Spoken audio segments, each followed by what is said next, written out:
ನಮಸ್ತೆ ಮಕ್ಕಳ, welcome back to my channel. ಇವತ್ತು ನಾವು 8ನೇ ತರಗತಿಯ ಕನ್ನಡದಲ್ಲಿ ಮಗ್ಗದ ಸಾಹೇಬ ಅನ್ನೋ ಗದ್ಯ ಭಾಗಕ್ಕೆ ಸಂಬಂಧಪಟ್ಟಂತಹ ಅಭ್ಯಾಸ ಪ್ರಶ್ನೋತ್ತರಗಳನ್ನ ಈಗ ನೋಡ್ತಾ ಹೋಗೋಣ. ಮೊದಲಿಗೆ ಕೃತಿಕಾರರ ಪರಿಚಯ. ಬಾಗಲೋಡಿ ದೇವರಾಯ. ಬಾಗಲೋಡಿ ದೇವರಾಯರವರು ಕ್ರಿಸ್ತಶಕ 1927ರಲ್ಲಿ ದಕ್ಷಿಣ ಕನ್ನಡ ಜಿಲ್ಲೆಯಲ್ಲಿ ಜನಿಸಿದರು.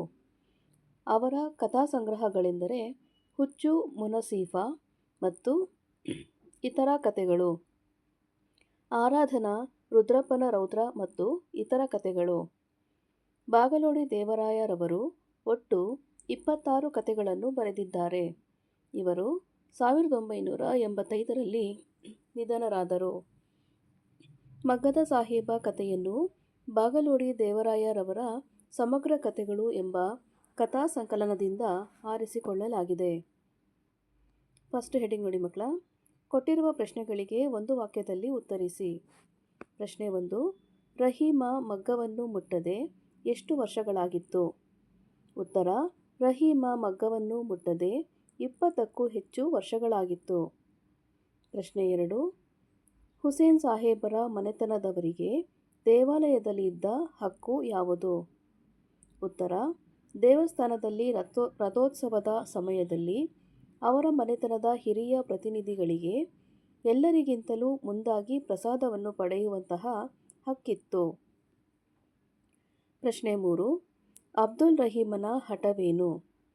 ಉತ್ತರ: ತನ್ನ 3 ಗಂಡು ಮಕ್ಕಳಿಗೆ ಒಂದಿಷ್ಟಾದರೂ ಅಭ್ಯಾಸ ಕೊಡಿಸಿ ಸರಕಾರಿ ನೌಕರರನ್ನಾಗಿ ಮಾಡಬೇಕು ಎಂಬುದು ಅಬ್ದುಲ್ ರಹೀಮನ ಹಠವಾಗಿತ್ತು. ಪ್ರಶ್ನೆ 4. ತಂದೆಯ ಆಸೆಯನ್ನು ಮೊದಲೆರಡು ಮಕ್ಕಳು ನೆರವೇರಿಸಿದ ಬಗೆ ಹೇಗೆ? ಉತ್ತರ: ತಂದೆಯ ಆಸೆಯನ್ನು ಒಬ್ಬ ಮಗ ಸರ್ಕಾರಿ ಕಚೇರಿಯಲ್ಲಿ ಗುಮಾಸ್ತನಾದ ಹಾಗೂ ಇನ್ನೊಬ್ಬ ಪೋಸ್ಟ್ ಮಾಸ್ತರನಾದ. ಪ್ರಶ್ನೆ 5. ರಹೀಮ ಮಗನನ್ನು ಶಾಲೆಯಿಂದ ಬಿಡಿಸಿದ್ದೇಕೆ? ಉತ್ತರ: ರಹೀಮನು ತನ್ನ ಮಗನಿಗೆ ಮಗ್ಗದ ಹುಚ್ಚನ್ನು ಬಿಡಿಸಬೇಕೆಂದು ಶಾಲೆಯಿಂದಲೇ ಬಿಡಿಸಿಬಿಟ್ಟನು. ನೆಕ್ಸ್ಟ್ ಹೆಡಿಂಗ್ ನೋಡಿ ಮಕ್ಕಳ. ಕೊಟ್ಟಿರುವ ಪ್ರಶ್ನೆಗಳಿಗೆ 2-3 ವಾಕ್ಯಗಳಲ್ಲಿ ಉತ್ತರಿಸಿ. ಪ್ರಶ್ನೆ 1. ಹುಸೇನ್ ಸಾಹೇಬರ ವ್ಯಕ್ತಿತ್ವವನ್ನು ವಿವರಿಸಿ. ಉತ್ತರ: ಸಾಹೇಬ್ ಬಹದ್ದೂರ್ ಮಗ್ಗದ ಹುಸೇನ್ ಸಾಹೇಬರು ಜನಪ್ರಿಯ ಮತ್ತು ಧನವಂತ ವ್ಯಕ್ತಿಯಾಗಿದ್ದರು. ಅವರು ಮಸೀದಿ ಮಾತ್ರವಲ್ಲ, ದೇವಸ್ಥಾನವನ್ನೂ ಕಟ್ಟಿಸಿದ್ದರು. ಪ್ರಶ್ನೆ 2. ಲೇಖಕರ ಹುಟ್ಟೂರಿನಲ್ಲಿದ್ದ ಮುಸ್ಲಿಂ ಧಾರ್ಮಿಕ ಉತ್ಸವದ ಸಂಪ್ರದಾಯವೇನು?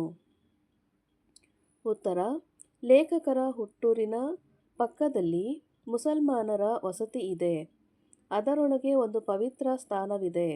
ಅಲ್ಲಿ ಉರುಸ್ ಎಂಬ ಮುಸಲ್ಮಾನರ ಧಾರ್ಮಿಕ ಉತ್ಸವದ ಕಾಲದಲ್ಲಿ ನಮ್ಮ ಮನೆತನದ ಒಬ್ಬ ಪ್ರತಿನಿಧಿ ಇದ್ದೇ ಇರಬೇಕೆಂಬ ಸಂಪ್ರದಾಯ ಇತ್ತು. ಪ್ರಶ್ನೆ 3. ಮಿಠಾಯಿ ಕೊಟ್ಟಿದ್ದಕ್ಕೆ ಅತಿಥಿಗಳ ಆಕ್ಷೇಪವೇನು? ಉತ್ತರ: ಅಂಗಡಿಯಿಂದ ಲಡ್ಡುಗಳನ್ನು ಕೊಂಡು ಕೊಟ್ಟದ್ದಕ್ಕೆ ಅತಿಥಿಗಳಿಗೆ ಬಹಳ ಸಿಟ್ಟು ಬಂತು. ಅವರು, ರಾಯರೇ, ಅಂಗಡಿಯಿಂದ ತೆಗೆದುಕೊಳ್ಳಲು ನಮ್ಮಲ್ಲಿ ಹಣವಿಲ್ಲವೇ? ಮನೆಯಲ್ಲಿ ಕಾಯಿಲೆ ಇದ್ದರೆ ಒಂದು ತುಂಡು ಬೆಲ್ಲವನ್ನೋ ಕಲ್ಲು ಸಕ್ಕರೆ ಹರಳನ್ನೋ ಕೊಡಿ. ನಿಮ್ಮ ಹಬ್ಬದ ಪೂಜೆಯ ಪ್ರಸಾದವನ್ನು ನಾವು ತೆಗೆದುಕೊಳ್ಳುವುದು ತಲತಲಾಂತರದಿಂದ ಬಂದ ಹಳೆಯ ಸಂಪ್ರದಾಯ. ಅಂಗಡಿಯ ಮಿಠಾಯಿಯನ್ನು ಪ್ರಸಾದವೆಂದು ಕೊಡುವುದು ಸರಿಯೇ ಎಂದು ಆಕ್ಷೇಪಿಸಿದರು. ಪ್ರಶ್ನೆ 4. ಕರೀಮನಿಗೆ ಶಾಲೆಯಲ್ಲಿ ಮಗ್ಗ ಕಲಿತುದರಿಂದ ಆದ ಪ್ರಯೋಜನವೇನು? ಉತ್ತರ: ಕರೀಂ ಶಾಲೆಯ ಮಗ್ಗದಲ್ಲಿ ಒಂದು ಪರಿವರ್ತನೆಯನ್ನು ತನ್ನದೇ ಬುದ್ಧಿವಂತಿಕೆ ಹಾಗೂ ಕೌಶಲದಿಂದ ಮಾಡಿದ್ದ. ಅದನ್ನು ಶಂಕರಪ್ಪ ಅವರು ಪ್ರಶಂಸೆ ಮಾಡಿ ಮೇಲಧಿಕಾರಿಗಳಿಗೆ ವರದಿ ಮಾಡಿದ್ದರು. ಅದರ ಫಲಸ್ವರೂಪವಾಗಿ ಸರಕಾರದಿಂದ ಅವನಿಗೆ 1 ಬೆಳ್ಳಿಯ ಪದಕವೂ 100 ರೂಪಾಯಿಯ ಬಹುಮಾನವೂ ದೊರೆಯಿತು. ಪ್ರಶ್ನೆ 5. ಶಾಲಾ ವಾರ್ಷಿಕೋತ್ಸವದಂದು ಕರೀಮ ಮಾಡಿದ ಕೆಲಸವೇನು? ಉತ್ತರ: ಶಾಲೆಯ ವಾರ್ಷಿಕೋತ್ಸವ ಸಮಾರೋಪದಲ್ಲಿ ಹಳೆಯ ವಿದ್ಯಾರ್ಥಿಗಳ ಒಂದು ನಾಟಕವಿತ್ತು. ಅದರಲ್ಲಿ ಕರೀಮನದು ಸ್ತ್ರೀ ಪಾತ್ರ.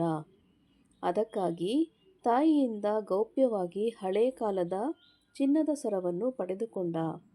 ಆದರೆ ನಾಟಕ ಮುಗಿದ ನಂತರ ಮನೆಗೆ ಬರಲಿಲ್ಲ, ಎಲ್ಲೋ ಮಾಯವಾಗಿ ಹೋದ. ನೆಕ್ಸ್ಟ್ ಹೆಡ್ಡಿಂಗ್ ನೋಡಿ ಮಕ್ಕಳ.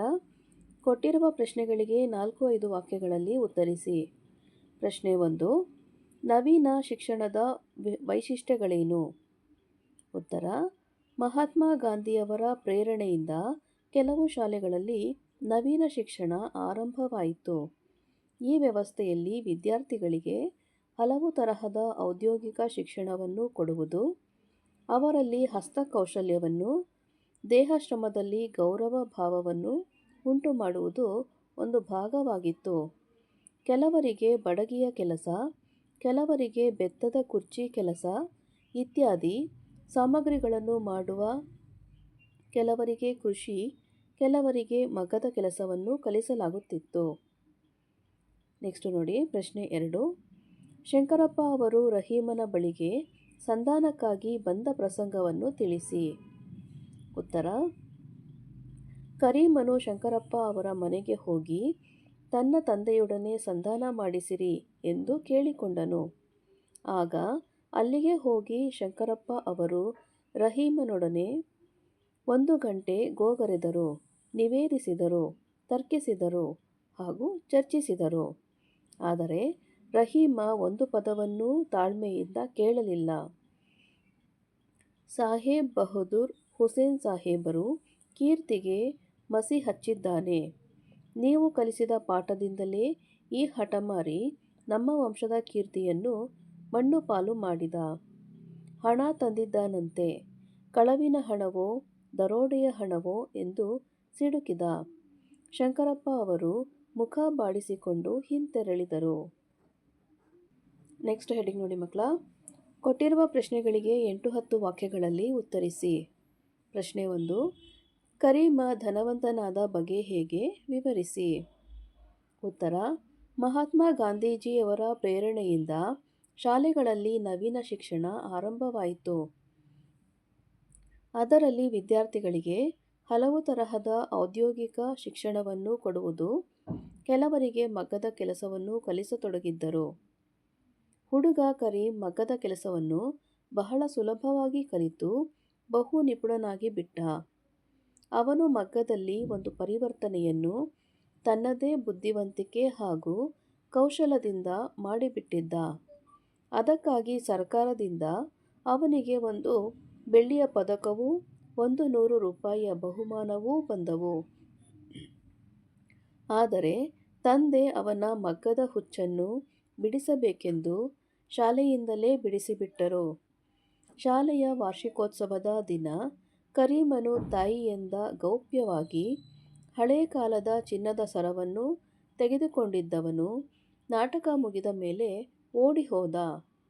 ಚಿಕ್ಕ ವಯಸ್ಸಿನಲ್ಲೇ ಮಗ್ಗದ ಸಹಕಾರಿ ಸಂಘವೊಂದನ್ನು ಸ್ಥಾಪಿಸಿ ಅವನೀಗ ಅದರ ಅಧ್ಯಕ್ಷನಾಗಿ ಸಾಕಷ್ಟು ಯಶಸ್ವಿಯೂ ಧನವಂತನೂ ಆದನು. ಅದೂ ಅಲ್ಲದೆ ಮಗ್ಗದ ಯಂತ್ರದ ಪ್ರಯೋಗದಲ್ಲಿ ಹೊಸ ಹೊಸ ಸುಧಾರಣೆಗಳನ್ನು ಪರಿವರ್ತನೆಗಳನ್ನು ತಂದು ಹೆಸರು ಮಾಡಿದನು. ಪ್ರಶ್ನೆ 2. ರಹೀಮನಿಗೆ ಮಗ್ಗದ ಬಗ್ಗೆ ದ್ವೇಷ ಉಂಟಾಗಲು ಕಾರಣವೇನು? ಉತ್ತರ: ಅಬ್ದುಲ್ ರಹೀಮನಿಗೆ ಮಗ್ಗದ ಸಾಹೇಬ ಎಂದು ಹೇಳಿದರೆ ಬಹು ಸಿಟ್ಟು ಬರುತ್ತಿತ್ತು. ಅನಿಷ್ಟ ಮಗ್ಗದ ಹೆಸರೆತ್ತಬೇಡಿ, ಮಗ್ಗವಲ್ಲ ಕೊರಳಿಗೆ ಹಗ್ಗ ಎಂದು ರೋಷದಿಂದ ಹೇಳುತ್ತಿದ್ದನು. ಏಕೆಂದರೆ ಅವನ ಅಜ್ಜನ ಕಾಲದಲ್ಲಿ ಬ್ರಿಟಿಷರು ಅಗ್ಗದ ಮಿಲಾಯಿತಿ ಮಿಲ್ಲಿನ ಬಟ್ಟೆಗಳನ್ನು ನಮ್ಮ ದೇಶದಲ್ಲಿ ಹೇರಿಬಿಟ್ಟರು. ಅವೇನೋ ನಿಜಕ್ಕೂ ನಿಕೃಷ್ಟ ವಸ್ತುಗಳು. 1 ವರ್ಷದೊಳಗೆ ಕಳೆ-ಬರಹಗಳಾಗಿ ಹರಕು ಚಿಂದಿಯಾಗುತ್ತಿದ್ದವು. ಒಂದೇ ತಿಂಗಳಲ್ಲಿ ಬಣ್ಣ ನಿವರ್ಣವಾಗಿ 2 ತಿಂಗಳಲ್ಲಿ ಮಾಯವಾಗುತ್ತಿತ್ತು. ಆದರೆ ಜನರಿಗೆ ಬೇಕಾದುದು ಅಗ್ಗದ ವಸ್ತು. ಆದ್ದರಿಂದ ಅಗ್ಗದ ಮಾಲಿನದೇ ಅಧಿಪತ್ಯವಾಯಿತು. ಮಗ್ಗದವರು ಭಿಕಾರಿಗಳಾದರು. ಅವನ ಅನ್ನಕ್ಕೆ ಸಂಚಕಾರವಾಯಿತು. ಇದರಿಂದ ಅಬ್ದುಲ್ ರಹೀಮನಿಗೆ ಬಹಳ ಕಷ್ಟವಾಯಿತು. ಅವನ ಮಗ್ಗಗಳೆಲ್ಲ ಧೂಳು ತುಂಬಿ ಜೇಡನ ಬಲೆಗಳಿಂದ ಹಾಳು ಬಿದ್ದವು. ಮನೆಯಲ್ಲಿ ಊಟಕ್ಕೆ ಇದೆಯೋ ಇಲ್ಲವೋ ಎಂಬಂತಾಯಿತು. ಆದ್ದರಿಂದ ಅವನಿಗೆ ಮಗ್ಗದ ಬಗ್ಗೆ ದ್ವೇಷ ಉಂಟಾಯಿತು. ನೆಕ್ಸ್ಟ್ ಹೆಡ್ಡಿಂಗ್ ನೋಡಿ ಮಕ್ಕಳ, ಸಂದರ್ಭ ಸಹಿತ ಸ್ವಾರಸ್ಯವನ್ನು ವಿವರಿಸಿ. ಮೊದಲನೇ ಸಂದರ್ಭ, ಮಗ್ಗವಲ್ಲ ಕೊರಳಿಗೆ ಹಗ್ಗ.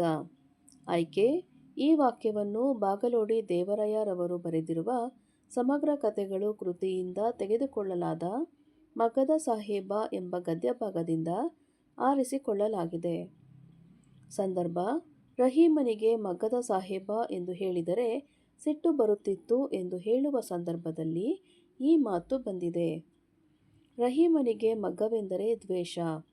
ಅವನನ್ನು ಮಗ್ಗದ ಸಾಹೇಬ ಎಂದು ಕರೆದರೆ ಅವನು ಕೋಪದಿಂದ ಅನಿಷ್ಟ, ಮಗ್ಗದ ಹೆಸರೆತ್ತಬೇಡಿ, ಮಗ್ಗವಲ್ಲ ಕೊರಳಿಗೆ ಹಗ್ಗ ಎಂದು ರೋಷದಿಂದ ಹೇಳುತ್ತಿದ್ದನು. ಸ್ವಾರಸ್ಯ, ಬ್ರಿಟಿಷರ ವಿಲಾಯಿತಿ ಮಿಲ್ಲಿನ ಬಟ್ಟೆಗಳಿಂದಾಗಿ ಕೈಮಗ್ಗದ ಬಟ್ಟೆಗಳು ಬೆಲೆ ಕಳೆದುಕೊಂಡಿದ್ದರಿಂದ ಅವನು ಮಗ್ಗದ ಬಗ್ಗೆ ಸಿಟ್ಟಾಗಿರುವುದು ಇಲ್ಲಿ ಸ್ವಾರಸ್ಯವಾಗಿದೆ. ನೆಕ್ಸ್ಟು ಸಂದರ್ಭ 2 ನೋಡಿ, ಕಳ್ಳನಾದವನು ಮನೆ ಬಿಟ್ಟು ಓಡಿ ಹೋದವನು ಮಗನೇ ಅಲ್ಲ. ಆಯ್ಕೆ, ಈ ವಾಕ್ಯವನ್ನು ಬಾಗಲೋಡಿ ದೇವರಾಯರವರು ಬರೆದಿರುವ ಸಮಗ್ರ ಕಥೆಗಳು ಕೃತಿಯಿಂದ ತೆಗೆದುಕೊಳ್ಳಲಾದ ಮಗ್ಗದ ಸಾಹೇಬ ಎಂಬ ಗದ್ಯಭಾಗದಿಂದ ಆರಿಸಿಕೊಳ್ಳಲಾಗಿದೆ. ಸಂದರ್ಭ, ಕರೀಮನು ನಾಟಕದಲ್ಲಿ ಅಲಂಕಾರ ಮಾಡಿಕೊಳ್ಳಲೆಂದೇ ತಾಯಿಯಿಂದ ಹಳೆ ಕಾಲದ ಒಂದು ಚಿನ್ನದ ಸರವನ್ನು ತೆಗೆದುಕೊಂಡಿದ್ದನು. ಆದರೆ ನಾಟಕ ಮುಗಿದ ನಂತರ ಮನೆಗೆ ಬರಲಿಲ್ಲ, ಎಲ್ಲೋ ಮಾಯವಾಗಿ ಹೋದ. ಆ ಸಂದರ್ಭದಲ್ಲಿ ಕೋಪಗೊಂಡ ಆತನ ತಂದೆ ರಹೀಮನು ಈ ಮಾತನ್ನು ಹೇಳುತ್ತಾನೆ. ಸ್ವಾರಸ್ಯ, ರಹೀಮನ ಹಠ, ಮಗನ ನಡವಳಿಕೆಯ ಬಗ್ಗೆ ಆತನಿಗಿದ್ದ ಕೋಪ ಈ ಮಾತಿನಲ್ಲಿ ಸ್ವಾರಸ್ಯವಾಗಿ ಮೂಡಿಬಂದಿದೆ. ಸಂದರ್ಭ 3, ನಿಮ್ಮ ಹಳೆಯ ಶಿಷ್ಯನಿಗೆ ಇದೊಂದು ಉಪಕಾರ ಮಾಡಿ. ಆಯ್ಕೆ, ಈ ವಾಕ್ಯವನ್ನು ಬಾಗಲೋಡಿ ದೇವರಾಯರವರು ಬರೆದಿರುವ ಸಮಗ್ರ ಕಥೆಗಳು ಎಂಬ ಕೃತಿಯಿಂದ ತೆಗೆದುಕೊಳ್ಳಲಾದ ಮಗ್ಗದ ಸಾಹೇಬ ಎಂಬ ಗದ್ಯಭಾಗದಿಂದ ಆರಿಸಿಕೊಳ್ಳಲಾಗಿದೆ. ಸಂದರ್ಭ, ಕರೀಮನು 10,000 ರೂಪಾಯಿ ಮತ್ತು ತಾಯಿಯ ಸರದೊಂದಿಗೆ ಮನೆಗೆ ಬಂದಾಗ ಆತನ ತಂದೆ ಅವರನ್ನು ಮನೆಗೆ ಸೇರಿಸದೆ ಬಾಗಿಲು ಮುಚ್ಚಿದನು. ಆಗ ಕರೀಮನು ಶಂಕರಪ್ಪ ಮಾಸ್ತರರ ಬಳಿ ಹೋಗಿ ತನ್ನ ತಂದೆಯೊಡನೆ ಸಂಧಾನ ಮಾಡಿಸಿರಿ ಎಂದು ಕೇಳಿಕೊಳ್ಳುವ ಸಂದರ್ಭದಲ್ಲಿ ಈ ಮಾತನ್ನು ಹೇಳುತ್ತಾನೆ.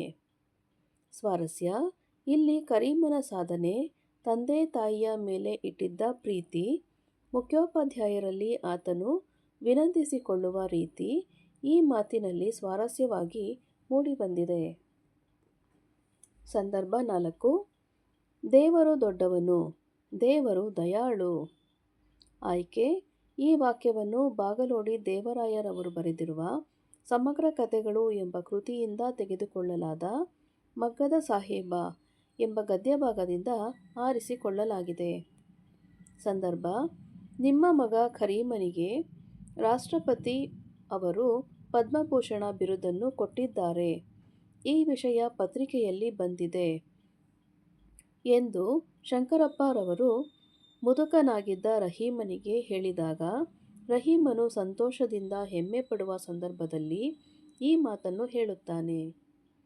ಸ್ವಾರಸ್ಯ, ತನ್ನ ಮಗ ಕರೀಮನ ಬಗ್ಗೆ ಕೆಟ್ಟ ಅಭಿಪ್ರಾಯ ಹೊಂದಿದ್ದ ರಹೀಮನಿಗೆ ತನ್ನ ಮಗನ ಸಾಧನೆಯನ್ನು ಕೇಳಿ ಅವನ ಬಗ್ಗೆ ಹೆಮ್ಮೆಯ ಭಾವನೆ ಮೂಡಿದ್ದು ಈ ಮಾತಿನಲ್ಲಿ ಸ್ವಾರಸ್ಯಪೂರ್ಣವಾಗಿದೆ. ನೆಕ್ಸ್ಟ್ ಹೆಡ್ಡಿಂಗ್ ನೋಡಿ ಮಕ್ಕಳ, ಬಿಟ್ಟ ಸ್ಥಳ ತುಂಬಿರಿ. ಮೊದಲನೇ ಬಿಟ್ಟ ಸ್ಥಳ, ಅಬ್ದುಲ್ ರಹೀಮನಿಗೆ ಡ್ಯಾಶ್ ಎಂದು ಹೇಳಿದರೆ ಬಹು ಸಿಟ್ಟು ಬರುತ್ತಿತ್ತು. ಸರಿಯಾದ ಉತ್ತರ ಮಗ್ಗದ ಸಾಹೇಬ. ಅಬ್ದುಲ್ ರಹೀಮನಿಗೆ ಮಗ್ಗದ ಸಾಹೇಬ ಎಂದು ಹೇಳಿದರೆ ಬಹು ಸಿಟ್ಟು ಬರುತ್ತಿತ್ತು. ಎರಡನೇ ಬಿಟ್ಟ ಸ್ಥಳ, ಮನೆಯಲ್ಲಿ ಡ್ಯಾಶ್ ಇದೆಯೋ ಇಲ್ಲವೋ ಎಂಬಂತಾಗಿದೆ. ಸರಿಯಾದ ಉತ್ತರ ಊಟಕ್ಕೆ. ಮನೆಯಲ್ಲಿ ಊಟಕ್ಕೆ ಇದೆಯೋ ಇಲ್ಲವೋ ಎಂಬಂತಾಗಿದೆ. ಮೂರನೇ ಬಿಟ್ಟ ಸ್ಥಳ, ಹುಡುಗನ ಡ್ಯಾಶ್ ಆಕಾಶಕ್ಕೇರಿತು. ಸರಿಯಾದ ಉತ್ತರ ಉತ್ಸಾಹ.